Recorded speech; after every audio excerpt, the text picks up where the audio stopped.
Convert the binary number 10110 into its hexadecimal equivalent. Okay, so a question to tamak dise eta binary number. The binary number to is a 1010. Or যেহেতু প্ৰথমতে এটা কাম কৰিলো binary number হয় ইয়াক আমি ব্ৰেকেটৰ ভিতৰত ৰাখি তলতে 2 লিখি দিম আমাক কৈছে যে এই বাইনাৰী নম্বৰটোৰ হেক্সাডেচিমেল ইকুইভেলেন্টটো কি হ'ব এটি হেক্সাডেচিমেল ইকুইভেলেন্ট আমি কেনে কৰিম তো প্ৰথমতে আমি কি কৰিম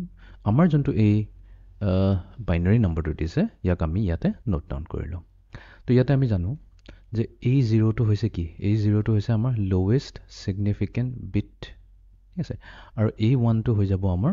মোষ্ট সিগনিফিকেন্ট বিট এতিয়া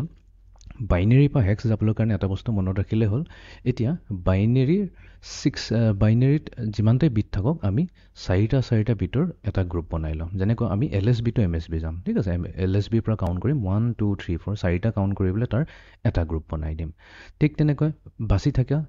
বিট কিটাৰ আমি গ্ৰুপ বনাব লাগিব বাট ইয়াতে প্ৰবলেমটো কি হৈ যায় ইয়াতে প্ৰবলেমটো হৈছে ইয়াতে আমাৰ এটাই বিট আছে 1 বাট আমাকটো চাৰিটা বিট লাগিবই লাগিব তো ইয়াতে আমি কি কৰিম নিজৰ ফালৰ পৰা আমি তিনটা 0 লগাই দিম 0 কোনো ভ্যালু নাই হেকানে কোনো প্ৰবলেম নহয় 0 আমি লগাই দিম যোনটো আমাৰ বিট ভ্যালু দিয়া আছে 1 তাৰ সন্মুখত আমি তিনটা 0 লগাই দিম এতিয়া আমি যদি কাউন্টিং কৰো তেনেহলে আমাৰ কেটা থাকিল 1 2 3 4 চাৰিটা বিট হৈ গল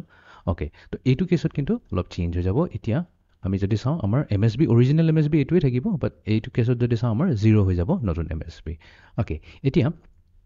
আমি কি কৰিব লাগিব এই যোনটো আমি চাৰিটা বিটৰ গ্ৰুপ বনালো ইচ গ্ৰুপটোৰ আমি ইয়াক হেক্সলৈ লৈ যাব লাগিব এতিয়া 0001 ইয়াৰ হেক্স কোডটো কি হ'ব তো এটো মনত ৰাখিব লাগিব আমাৰ নম্বৰবোৰ ক'ৰ পৰা আৰম্ভ হয় আমাৰ 0 1 ৰ পৰা গৈ থাকিব লাষ্টলৈকে আহিব আমাৰ f ৰাইট হেক্সাডেচিমেল নম্বৰ তো ইচ নম্বৰ কিটা আমাৰ কি আছে বাইনাৰী আছে 0000 1 ৰ কাৰণে আছে 0001 তেনেহলে 0001 মানে একচুয়ালি এটো কি হৈছে এটো হৈছে আমাৰ